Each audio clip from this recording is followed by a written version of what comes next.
Este podcast é uma realização O Historiante.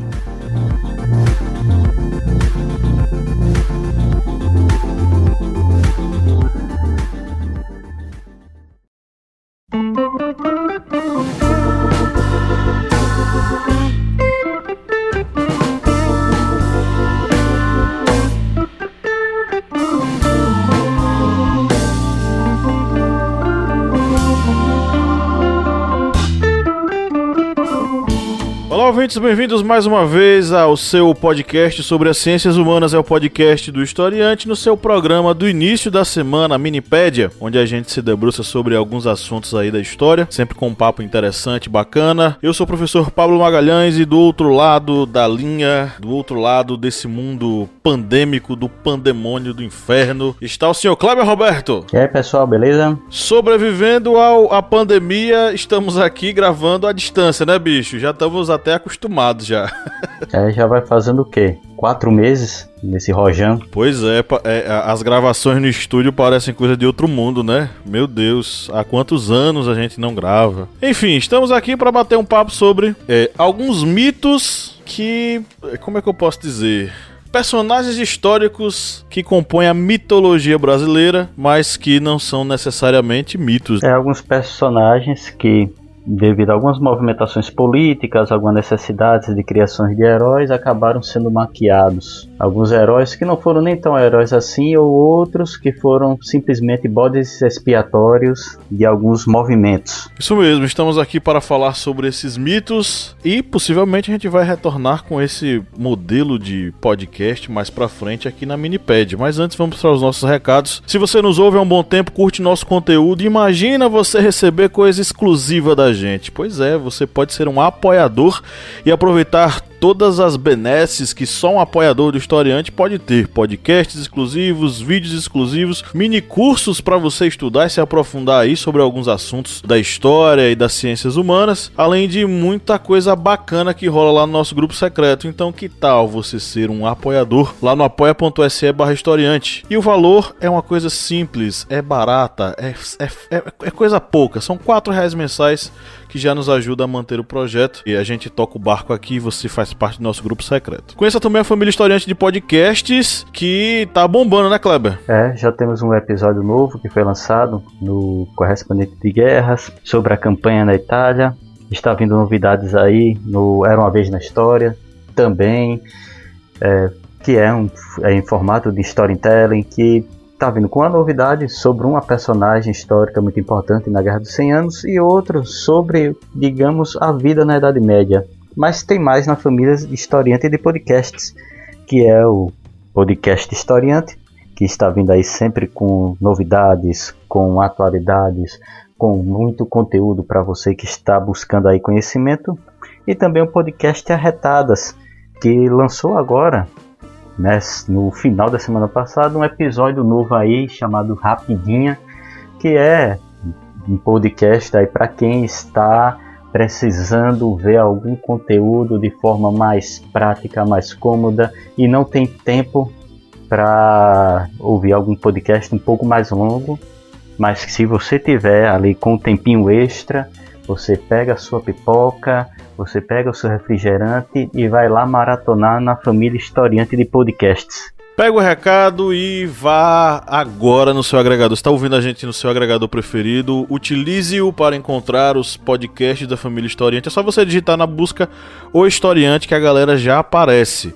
Inclusive você vai ouvir um trechinho agora do Correspondente de Guerras, o último Correspondente de Guerras que Kleber lançou esses dias.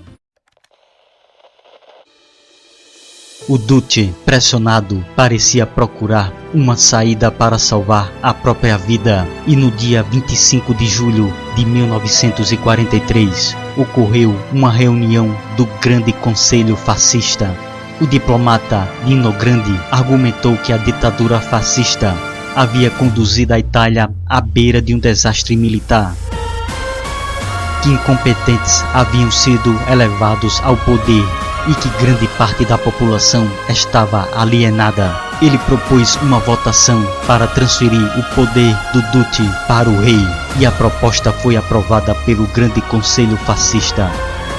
Atordoado com aquela situação, Mussolini, após uma reunião com o rei, soube que Pietro Badoglio assumiria os poderes do primeiro-ministro. Então Mussolini foi preso na saída da reunião.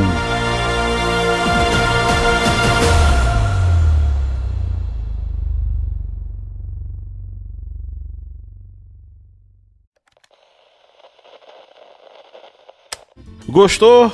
Se inscreva, siga, assine o feed da galera e faça parte da família Historiante.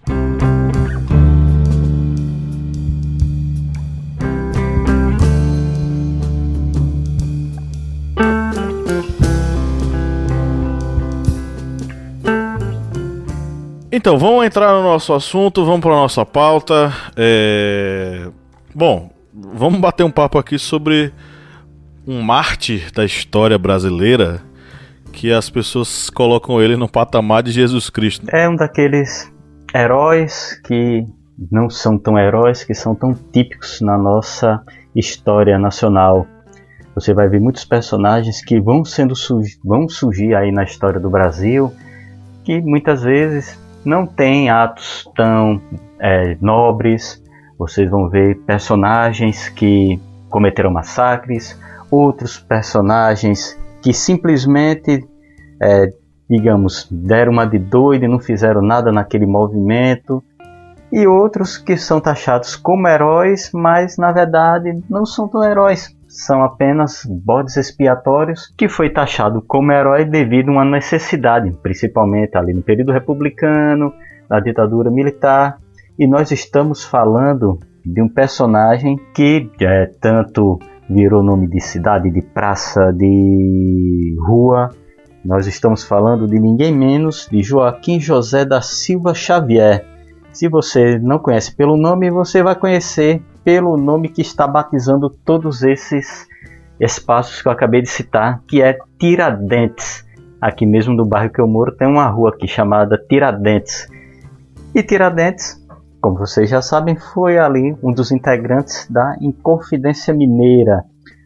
Mas a atitude dele ali dentro da Inconfidência Mineira não foi uma atitude, digamos, de um grande líder, de um grande senhor, daquele grande comandante de um movimento nativista brasileiro na colônia. E aí a gente vai ter o Tiradentes como um personagem, né, da Inconfidência Mineira. A gente, inclusive, vai conhecê-lo muito pela sua representação feita pela República no Brasil. A República não tinha heróis, ela precisava de heróis para legitimar, juntamente à população, a sua existência. Tinha alguns pretensos, algumas pessoas que possivelmente poderiam ser esses heróis.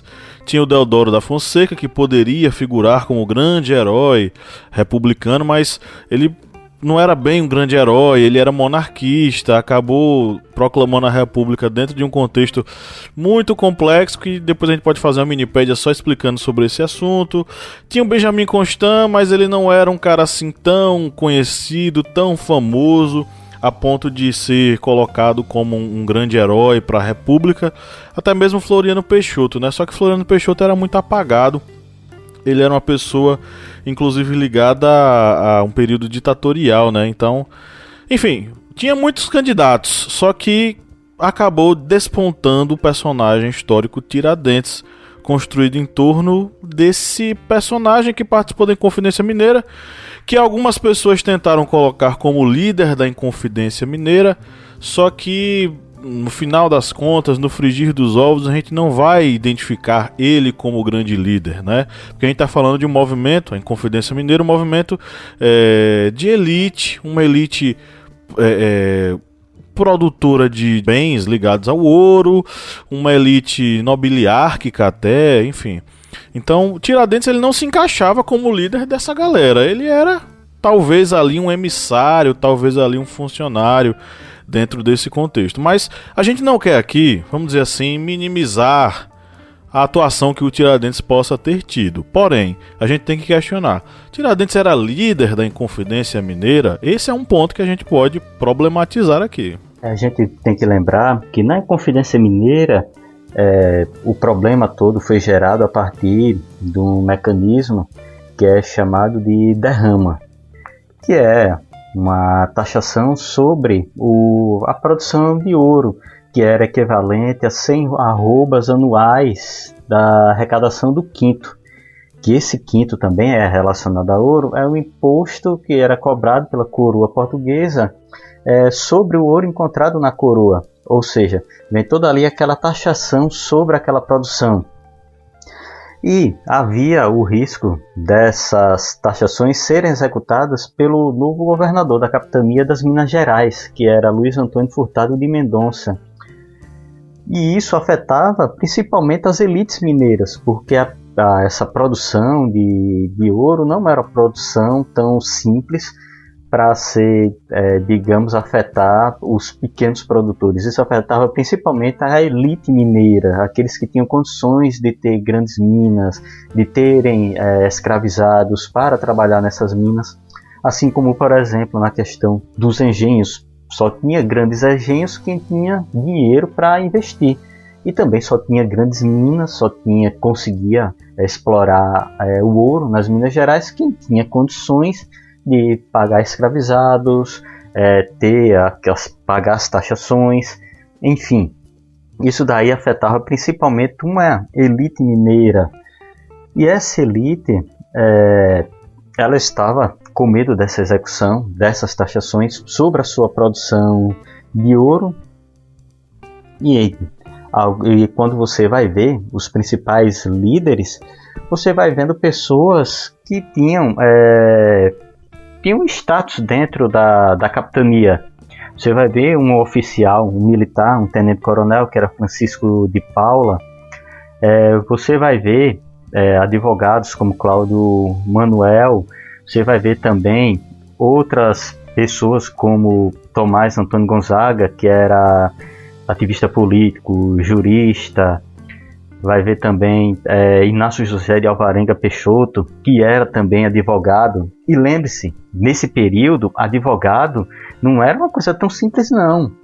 Para uma pessoa, uma família conseguir pagar um curso de direito para alguém ser advogado, ter o seu curso, ser bacharel em direito, era algo muito, mas muito, mas muito caro mesmo.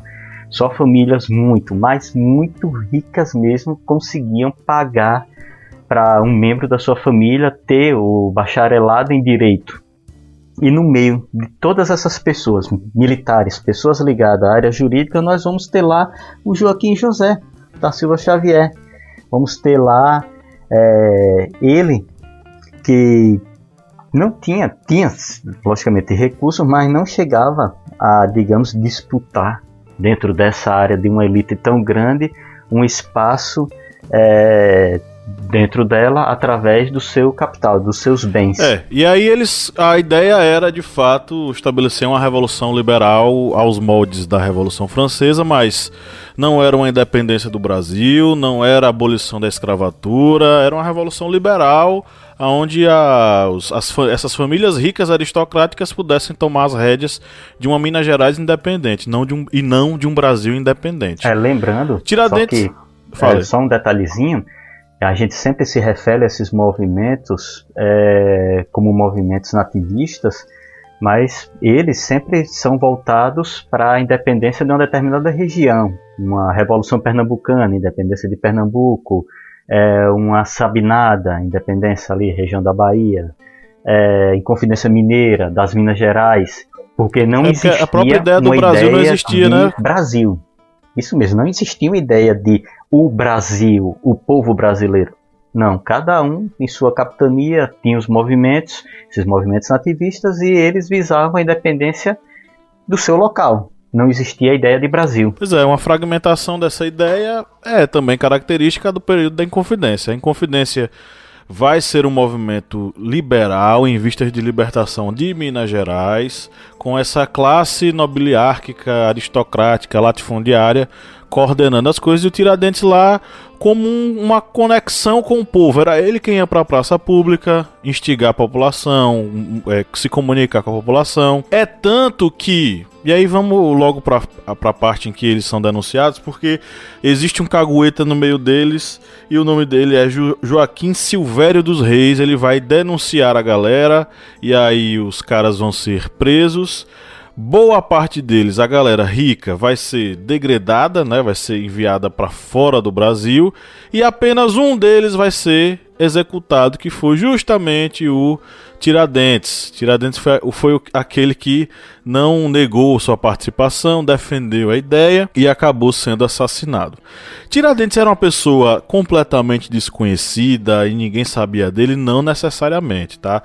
Existem relatos da época, um desses relatos é o relato da memória do êxito que teve a conjuração de Minas, de autor anônimo, que foi testemunho ocular dos acontecimentos lá no Rio de Janeiro, onde eles foram executados, e ele se refere constantemente à consternação dos habitantes da cidade, demonstrando que tanto em Minas Gerais quanto no Rio de Janeiro houve comoção em relação ao destino que Tiradentes teve. Ora, ele foi o único executado e ele foi desmembrado e exposto nas ruas. Então isso consideravelmente causou uma comoção popular, né? E aí a gente também tem os relatos de Frei Raimundo de Penaforte, que era confessor dos Inconfidentes. E ele fala muito sobre o quanto as pessoas acorreram, vamos dizer assim, correram para o local onde a execução ia acontecer, mas não porque elas só queriam ver alguém morrer, é porque elas de fato estavam compadecidas e demonstrando uma enorme infelicidade em relação ao destino do Tiradentes. Como a figura do Tiradentes virou essa coisa relevante, né? Porque a gente vai ter até o século XIX ali, mais ou menos a primeira metade do século XIX, o Tiradentes como uma pessoa desimportante, desinteressante, né? Só que aí os caras vão começar a escrever sobre esse assunto. Não é um brasileiro que vai começar a escrever, porque o assunto do Tiradentes ainda é muito delicado, porque a gente vive na monarquia, né? Então na monarquia, foi a monarquia quem mandou matar, e a monarquia não se sentia confortável em contar a história dele. O primeiro livro que vai ser publicado vai ser Brasil Pitoresco, né? Ele foi publicado em 1859, só que anos antes ele vai ser traduzido pelo Instituto Histórico e Geográfico Brasileiro. E aí o que é que vai acontecer? Nesse livro, o Charles Ribeiroles, ele não é brasileiro, né, ele é estrangeiro, ele vai escrever um relato extremamente voltado para a ideia de um Tiradentes revolucionário, um Tiradentes que se sacrificou pela ideia da república. Enfim, Charles Ribeiroles, ele não era uma pessoa assim isenta de qualquer influência, né? Ele era amigo de Portugal, ele não era amigo de Portugal, ele era republicano radical, ele esteve nas jornadas parisienses de 1848, enfim, ele era um cara com a ideia revolucionária contra as monarquias. Então ele vai pintar um quadro de Tiradentes extremamente voltado para uma ideia de um grande libertador, um grande revolucionário. Aí a gente vai ter também as produções do período romântico, né? O romantismo ele vai abordar muito a questão da Inconfidência. A gente vai ter, por exemplo, o Bernardo Guimarães, que vai escrever o conto A Cabeça de Tiradentes. A gente vai ter Castro Alves, que vai escrever a peça Gonzaga ou a Revolução de Minas, colocando o Gonzaga, né, o poeta Gonzaga, como o personagem principal, só que encerrando, mostrando como Tiradentes era idealizado. Tem até um trecho que diz: "Ei-lo o gigante da praça, o Cristo da multidão, é Tiradentes quem passa, deixem passar o titã." Tiradentes é associado aqui, já que é o Cristo. Aí você vai ver o seguinte: por que Tiradentes é associado a Cristo? Isso é uma coisa antiga. Os poetas românticos, como Castro Alves, colocaram ele aqui como o Cristo da multidão. Não porque ele parecesse com Cristo, mas porque ele foi executado, ele foi levado ao Calvário, vamos dizer assim. E aí a gente começa a ver a associação da imagem de Tiradentes à imagem de Cristo. É isso mesmo, porque, como bem lembrado pelo professor Pablo, no início da República, aqueles ideólogos positivistas do positivismo, os mesmos que colocaram ali na bandeira ordem e progresso, que até agora a gente está procurando essa ordem e esse progresso aí, eu acho que ficou só na bandeira mesmo. eles precisavam de uma figura pública, algo assim para dizer, o herói nacional, essa figura que vai personificar a ideia do brasileiro que lutou pela liberdade do Brasil. Até isso, né? Porque quando se fala em Confidência Mineira, como nós já trouxemos aqui, eles desejavam a independência apenas da província das Minas Gerais e não do Brasil. Mas a partir do momento em que esse personagem começa a se personificar como um herói brasileiro, ele passa a ter aquela áurea de o libertador do Brasil, aquele que lutou pela independência do Brasil. E aí ganha, como bem lembrado pelo professor Pablo, essa iconografia da barba, do camisolão, tipo uma semelhante a Cristo que se sacrificou pelos seus ideais, tal. E na época isso nem ocorria de ter, por exemplo, um preso que tinha barba e cabelos longos. Isso aí eles não deixavam, porque no desse período do Brasil Colônia, era uma prática raspar a barba e raspar o cabelo, porque havia proliferação de piolhos, e os piolhos acabavam transmitindo doenças ali dentro das prisões.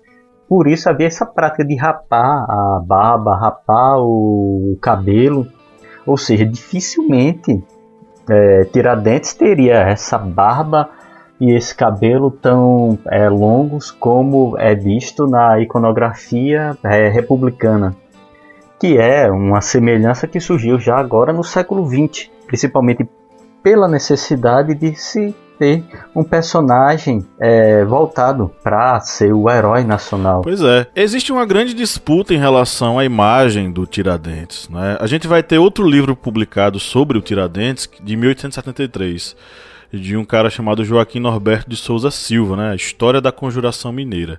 E ele vai fazer uma profunda pesquisa, tendo como base tanto os autos da devassa, né? Que são documentos oficiais da coroa sobre o processo, além dos documentos que eu já falei aqui, né? Que são as memórias, né? Que são de autor anônimo, e do depoimento do padre Penaforte, que foi o confessor dos Inconfidentes. E aí ele vai fazer uma reviravolta nesse processo. Ele vai mostrar um Tiradentes sem qualquer protagonismo, um personagem secundário, um personagem inclusive que perdeu o vigor revolucionário para virar um místico dentro da prisão, muito pelo fato dele ter sido muito, enfim, vários interrogatórios, possivelmente torturas, enfim, ele acabou deixando de ser um cara muito apaixonado, aquele revolucionário apaixonado, para ser um místico meio recluso. Ele até fala que prenderam um patriota, executaram um frade, né? Porque ele entrou lá como um grande revolucionário, mas quando saiu quase que um frade, aceitando todas as imposições que foram feitas a ele, e ele quase que atuando como se fosse um Cristo, né? Beijando os pés do seu carrasco, isso tá assinado no processo, né? Ele beijou os pés do carrasco como num gesto de perdão, ele fez orações, ele estava entregue, ele estava entregando o seu destino a Deus. Só que aí o que acontece? Os republicanos não gostaram dessa história, eles se negavam a aceitar que Tiradentes tivesse beijado as mãos e os pés do seu carrasco. Eles queriam encontrar alguma fibra, algum restinho do vigor do revolucionário. Inclusive o próprio Norberto disse que o documento das memórias, que são de um autor anônimo, né, mas que estavam guardados no Instituto Histórico e Geográfico, ele fala que possivelmente ela quase foi adulterada, né, lá dentro do Instituto Histórico. Eles tentaram retirar a expressão "lhe beijou os pés", que estava até recoberta com tinta, essa expressão, que eles foram lá e restauraram e descobriram que realmente estava lá a descrição, que no dia ele foi lá e beijou os pés do carrasco. Mas isso não interessava aos republicanos, eles não queriam esse tipo de coisa. Então, com a atuação, né, dos republicanos, com a atuação inclusive dos poetas e escritores do romantismo, foi se construindo essa aura em torno do Tiradentes como, né, o Cristo da multidão, como aquele que foi conduzido à morte. E aí você vai ter os mineiros, né, defendendo esse ideal. até mesmo a chegada da ideia, né, depois da proclamação da República, a construção desse misticismo em torno do 21 de abril, declarado feriado nacional em 1890. Porque aí você vai ter uma procissão de Tiradentes quase que imitando a morte de Cristo, né? A procissão que vai acontecer, a primeira procissão que vai ser registrada, ela vai ser conduzida como se fosse uma celebração da paixão de Cristo. Vai começar na cadeia velha, mostrando o local onde ele padeceu, a morte dele na Praça Tiradentes, onde ele foi enforcado, e a ressurreição, vamos dizer assim, o momento em que ele chega na sua apoteose, que é no Itamaraty. Então a gente vai ter aí uma construção desse Tiradentes. Kleber falou muito bem da construção da imagem. A gente vai ter, por exemplo, o quadro Martírio de Tiradentes, de Aurélio de Figueiredo, que vai mostrar o mártir Tiradentes, né? Visto de baixo para cima, como um crucificado, cabelo longo, enfim, joelho dobrado e tal. Aí a gente vai ter essa representação. Aí na representação de Pedro Américo, né, ele faz uma alusão a um Cristo, enfim, que ele não estava semelhante a Cristo, que ele não estava barbudo, ele não estava cabeludo, pelos motivos que Kleber já explicou aqui. Então você vai ter uma espécie de forçação, bem forçação de barra mesmo, para que ele parecesse ou semelhasse ao Cristo, né? Coisa que os positivistas gostam, né, Kleber? Os positivistas gostam de um signo, de um símbolo, né? É isso mesmo. Dentro desse movimento positivista, sempre vai se tentar eleger algum símbolo, algo que consiga concentrar essa ideia das multidões, para ter aquele símbolo de liberdade, o símbolo de pessoa que lutou pelo Brasil. E essa ideia, ela foi bem reforçada principalmente no período da ditadura militar do Brasil, porque lembrando que durante a ditadura esses ditos heróis nacionais, tipo Tiradentes, Caxias e tantos outros, eles se tornaram como figuras de destaque dentro tanto dessa criação desses mitos, desses heróis nacionais, como até mesmo dentro da educação. Disciplinas como, por exemplo, moral e cívica, que norteavam todas as outras, tinham destaque essas personalidades. E isso já teve logo no início, durante o governo de Castelo Branco. Durante o governo de Castelo Branco, lá em 1965, se oficializou Tiradentes como patrono da nação brasileira. Esse feriado nacional ele foi reforçado pela Lei 4.897, de 9 de dezembro de 1965. Reforçou e instituiu 21 de abril como feriado nacional a Tiradentes, ou seja, o governo militar oficializava em definitivo esse feriado de Tiradentes. Isso reforçando aquela ideia de personalidades que devessem centralizar as atenções populares. E Tiradentes, como a nova historiografia e várias descrições, ele não tinha nada desse grande herói nacional. Até mesmo dentro do próprio movimento da Inconfidência Mineira, ele não era aquela personalidade de liderança, de destaque pleno. E essa figura do Tiradentes ele vai se construindo, principalmente dentro desse período republicano. Se vai construindo a ideia da necessidade de um herói.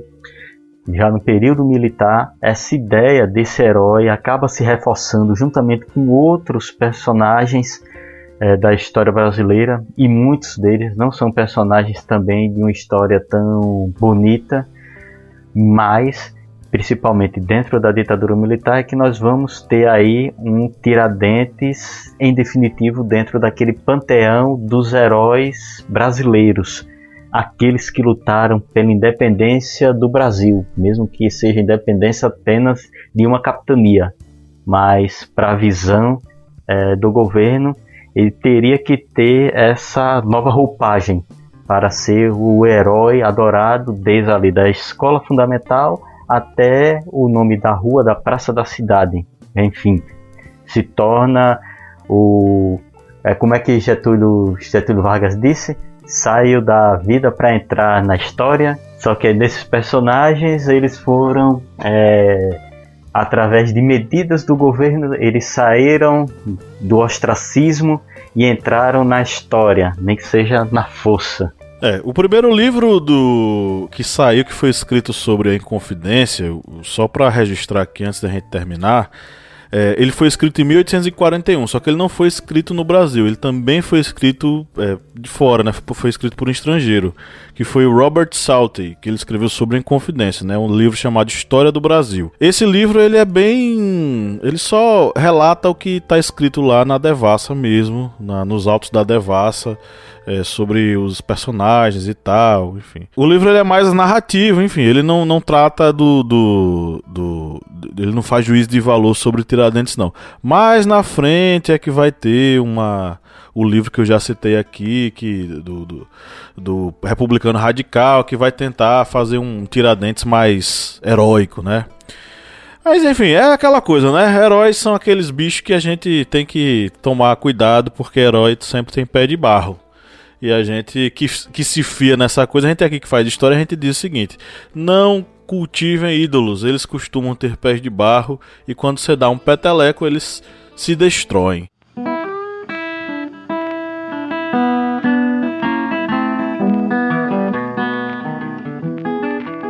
Kleber, recado pra galerinha? Você quer dar um conselho pra esse povo? Não acreditem muito nestes heróis que são propagados, principalmente naquelas literaturas que foram criadas no período da ditadura militar, porque tem muitos heróis ali que, como bem dito, são heróis com pés de barro e mãos cheias de sangue. Isso mesmo.